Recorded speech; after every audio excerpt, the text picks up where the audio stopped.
como é Espírito Santo, Minas Gerais e Rio, então talvez seja a região de maior extensão territorial. Então vocês vão observar que ocorrem diferenças. Por exemplo, falando em percas, nós vamos pegar, por exemplo, o meu município, Marechal Floriano, onde você praticamente tem áreas de zero de perca. Você vai pegar, por exemplo, o Regendu, onde o clima foi assim, muito adverso, talvez você pode chegar a propriedades aí com 40%. Então isso, na nossa região, pode ocorrer de 0 até 40%.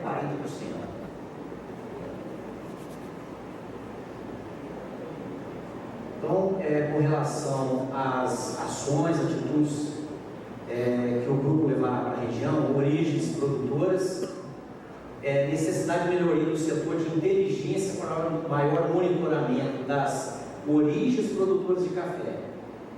Foi falado aqui, a consolidação do Vietnã, da Colômbia e Indonésia como os principais concorrentes do Brasil, sendo que a base de dados dos mesmos, ou seja, principalmente com relação à produtividade, a gente pode dizer ainda que é frágil e que gera muitas incertezas com relação à real situação de produção.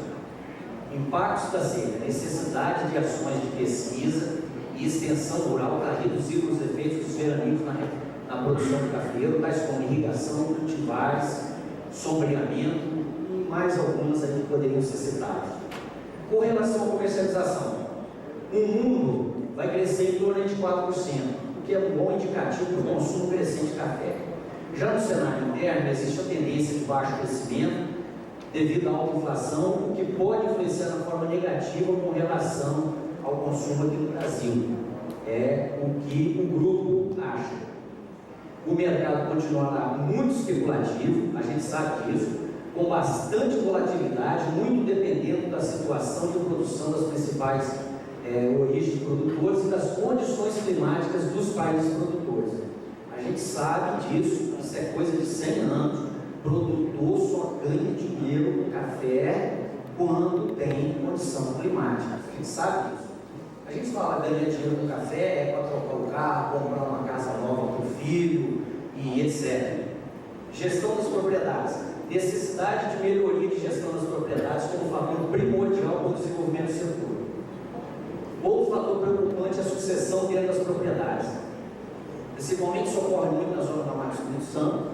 Pequenos produtores, filhos saibam estudar na escola, não volta, é uma realidade, não volta e é difícil voltar. Tomada de decisão, os produtores em uma situação de adversidade tomam decisões precipitadas com relação à comercialização. A gente vê que isso aconteceu agora. Foi o desespero que o Tejon falou aqui. O produtor estava tão desesperado lá em outubro, novembro e dezembro, mesmo que ele não precisava vender, vendeu. Estava desesperado já. Ele achava que poderia piorar mais. Isso aconteceu. Sendo assim, o trabalho de extensão não deveria ser focado somente na parte da assistência técnica. O que a gente sabe hoje? O produtor rural, o pequeno produtor rural, a grande dificuldade dele se chama administrar dinheiro. E aí eu quero frisar para vocês um grande problema que eu considero hoje na agricultura do pequeno produtor: financiamento. O produtor não está preparado para administrar financiamento rural. Isso aqui é uma característica da nossa região de montanhas, e aqui, essa fotografia ela fala muito bem com relação, por exemplo, à renovação de lavouras. E a gente vai falar aí que aconteceu da ordem de 20% na nossa região. Aspectos gerais sobre o parque cafeiro, aspectos nutricionais. De um modo geral, as duas primeiras adubações foram feitas. A segunda adubação foi feita agora, semana passada. Porém, a terceira foi muito pontual, praticamente insignificante. Muito provavelmente os produtores não vão fazer a terceira adubação. Aspectos fitossanitários. Aumento da pressão do ataque da broca, em alguns casos 10%. Teve produtores que fizeram controle. Quanto à doença, até o momento observa que a ferrugem, que é o principal problema na região, não atingiu níveis de danos econômicos, pouca umidade na maioria das lavouras, haja visto que boa parte dos produtores fazem controle via solo em novembro e dezembro. E o período de janeiro e março não foi favorável ao desenvolvimento da doença. Porém, se as chuvas se prolongarem agora, mês de abril, informações ontem, o Espírito Santo choveu 100 milímetros em vez de tudo. Marechal Floriano essa semana já choveu 100 milímetros. Então isso aí pode complicar daqui para frente. Bicho mineiro foi um problema sério, vocês vão ver na lavoura, danos econômicos muito elevados. O que a gente observou? Mesmo com a aplicação de produtos via solo, pouca translocação, porque a seca vem muito rápida, muita gente faz atrasar em função da colheita, mão de obra complica a colheita atrasa, a aplicação de defensivos é atrasada, não deu tempo de absorver, bicho mineiro fez um estrago muito grande nas lavouras, principalmente as lavouras novas. Florada foi desuniforme, teve 3, sendo boa nas lavouras jovens, baixa queda de modificação de chuvisco. Clima, chuvas concentradas no segundo semestre, principalmente no mês de dezembro, primeiro trimestre, com uma seca prolongada aí, né? As condições climáticas na floração, na florada e após florada foram boas, no entanto, baixo risco de precipitação aliadas a temperaturas acima da média histórica, ocorrido em janeiro e março, região do Espírito Santo, Rio de Janeiro.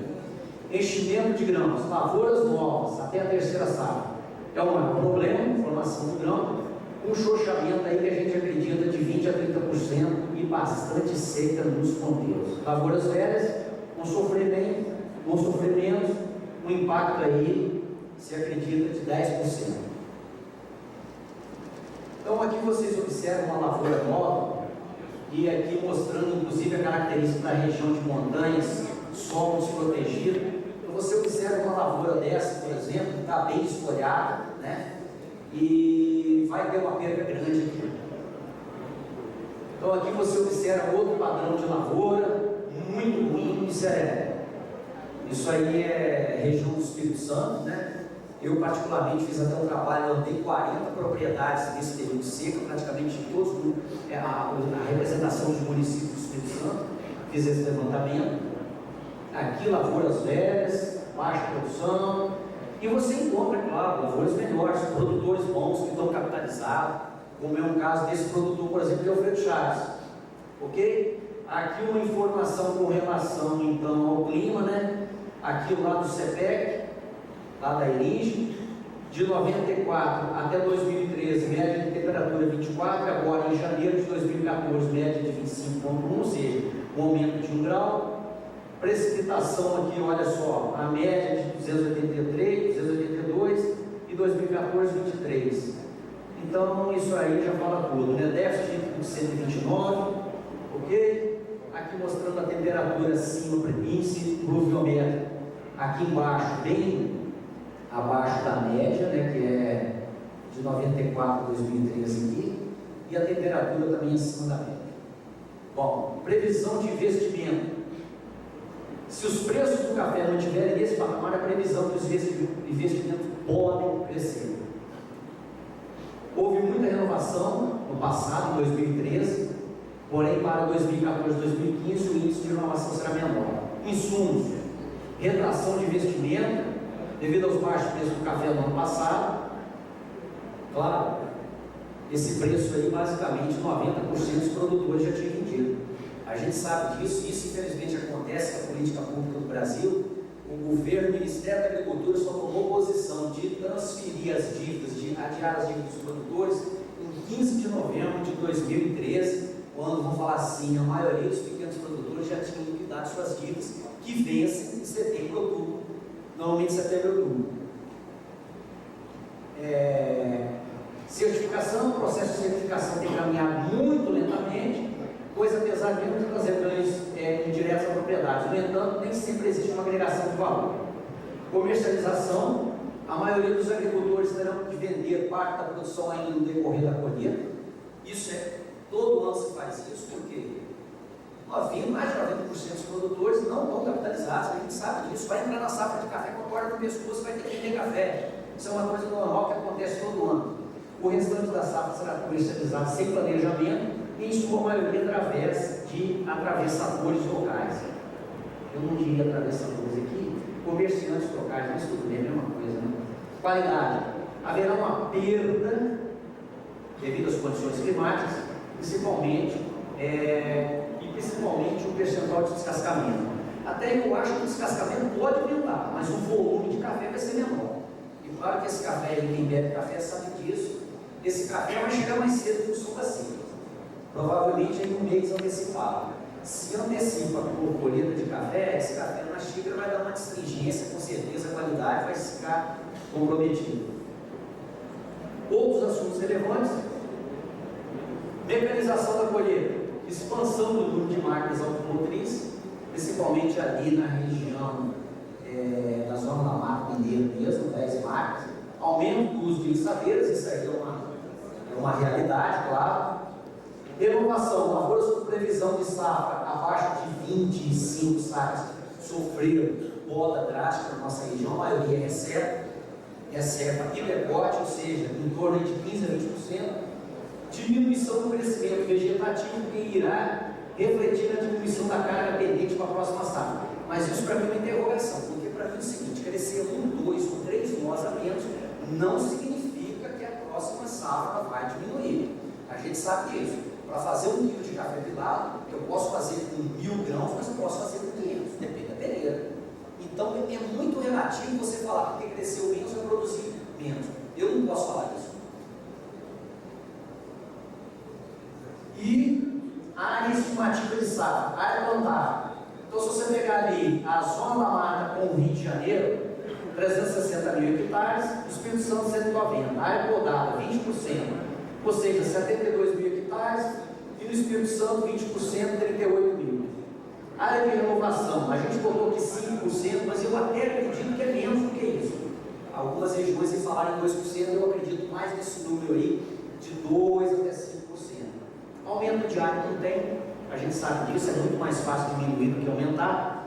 Estimativa da produção, na zona da Mata e Rio de Janeiro aqui, uma previsão aqui da Colab de 5,9%, então caindo 20%, vai cair para 44,7%.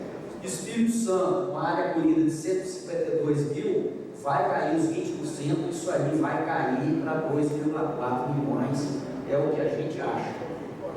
Ok. Visão de futuro, desafios, baixa disponibilidade qualificada de mão de obra, isso é um mau problema. Necessidade de mecanização, ela já está vindo, vai aumentar. Aumento de produtividade, busca de qualidade, baixa organização do setor, isso é um problema sério. Gestão de propriedades.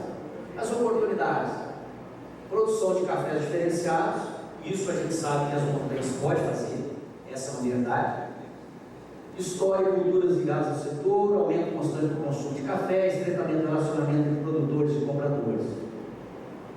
Isso aqui tem que melhorar. Fatores críticos, disponibilidade de mão de obra, a pesquisa para a mecanização, isso já está acontecendo lá no estado de Espírito Santo, principalmente no Bolinão, a gente sabe disso. Baixa produtividade, é um fator crítico, né?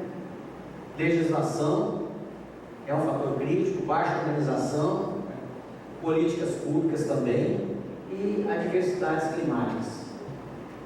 Eu acho que seria isso aí.